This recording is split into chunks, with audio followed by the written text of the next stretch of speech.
जिसने अकरम के हाथ से फोन लेकर उसे रिजवान की ओर बढ़ा दिया। अकरम फोन लगा चुका था और उसने उस फोन को स्पीकर मोड पर भी डाल दिया था। वहां खड़े सभी लोगों को जाती हुई रिंग सुनाई दे रही थी। कुछ सेकंड बाद वो रिंग अचानक बंद हो गई और स्पीकर से एक गहरी खांसी की आवाज निकली।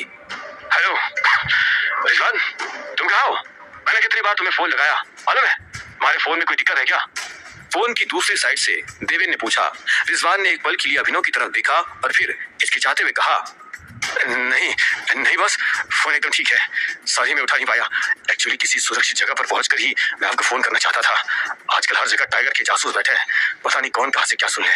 बाकी मैं अभी जहाज के साथ ही हूँ। ये लड़की कंफर्म कर चुकी है कि टाइगर मर गया। सच में? तुम इस इंफॉर्मेशन को लेकर श्योर तो हो ना? जहां तक मुझे याद है, इसको लेकर आखिरी बार तुम्हारा जवाब नेगेटिव आया था। देवेन ने पूछा। रिजवान ने उसका सवाल सुनकर अपना थूक निकला और कहा, जी बस, मैंने आखिरी बार आपसे ना जरूर कहा था, लेकिन चाहत अभी अभी मेरे घर पर आई है। उसने टाइगर को मार डाला है, लेकिन वो कॉल करके ये बात पहले बता नहीं पाई। रिजवान की बात सुनकर देवेन ने अपनी भौहें तानी और पूछा, क्यों नहीं बता पाई? कहाँ थी वो? देवेन का सवाल सुनकर रिजवान हिचकिचाने लगा। उसे समझ नहीं आया कि वो इस वक्त क्या बहाना बनाए।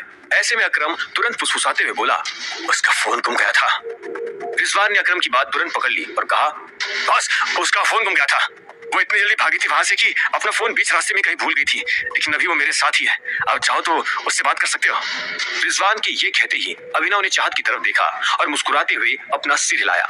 चाहत भी सिर हिलाते हुए अपनी जगह से खड़ी हुई और रिजवान के करीब आने लगी। हाँ, उससे बात करवाओ मेरी पहले, देवेन ने फोन पर कहा। रिजवान की कही बात पर उससे वैसे भी विश्वास कम हो रहा था। चाहत रिजवान के करीब आकर रुकी और उसने वो फोन अपने हाथ में लेते हुए कहा, हेलो बॉस, टाइगर वाकई मर चुका है। मैं ये बात कंफर्म कर रही हूँ। मैंने उसे बिलियनर पार्टी में जहर देकर मार दिया है।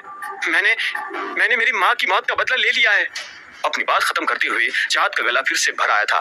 जहाँ एक तरफ वो फिर से रोने वाली थी, वही फोन की दूसरी तरफ देवेन की खुशी का कोई ठिकाना नहीं रहा था। उसने हल्के सुर में कहा, बहुत अच्छे, अब फोन वापस रिजवान को दो।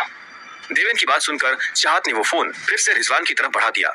रिजवान उसे अपने हाथ में लेते हुए बोला, जी boss. Good job Rizwan, tiger को मरवाने का तुम्हारा ये प्लान वाकई काम कर गया। लेकिन तुम इस बात को लेकर तो श्योर हो ना कि चाहत को कुछ याद नहीं आया है? देवेन ने पूछा। रिजवान ने एक पल के लिए चाहत को देखा और कहा, नहीं बस, उसे कुछ याद नहीं आया है। देवेन ने ये खबर सुनकर एक राहत भरी सांस ली और कहा, बढ़िया, अब एक काम करो, उस बुढ़िया की भी ऑक्सीजन सप्लाई बंद कर दो। मेरे पास फालतू के पैसे नहीं है उसके हॉस्पिटल खर्चे को भरने के। अगर वो मरे तो मरने दो उसे। वैसे भी उस लड़की की माँ कोई काम तो नहीं आएगी अब हमारे।